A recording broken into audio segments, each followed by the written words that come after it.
ప్రజలను అంత బాధ పెట్టడం నీకు మంచిది కాదు. నువ్వు మంచి అడ్మినిస్ట్రేటర్, నేను గౌరవిస్తాను తప్పకుండా. రెండోసారి ముఖ్యమంత్రి అప్పుడు నీ అడ్మినిస్ట్రేషన్ బ్రహ్మాండంగా ఉంది.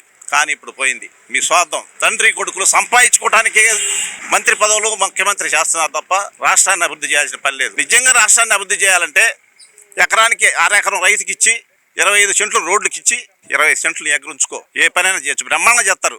నువ్వు ముఖ్యమంత్రి తెలియకలడని నేను సొప్పుకోవట్లే. ఇప్పుడు నీకన్నా తెలియ మాకు ఉంటుంది బాగానే అడ్మినిస్ట్రేషన్ చేయడానికి. డబ్బు నొక్కే పని, కూడబెట్టుకునే పని ఏం చేసుకుంటారు కానీ తగలబెట్టుకుంటానికి చివరిని పోయేటప్పుడు నీకు రూపాయి రాదు. ఏ ఊడికైనా లోకు సొమ్ము కొట్టి తీసుకోకూడదు.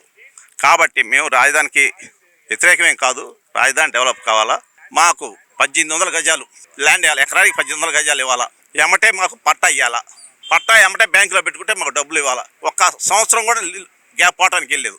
పోతే మేము బలైపోతాం, మేము చచ్చిపోతాం. అసలు ఎవడు రూపాయి పుట్టదు. వాళ్ళు చూసి మాకు అనుభవం వచ్చింది. అది 29 గ్రామాలను చూసి మాకు అనుభవం వచ్చింది.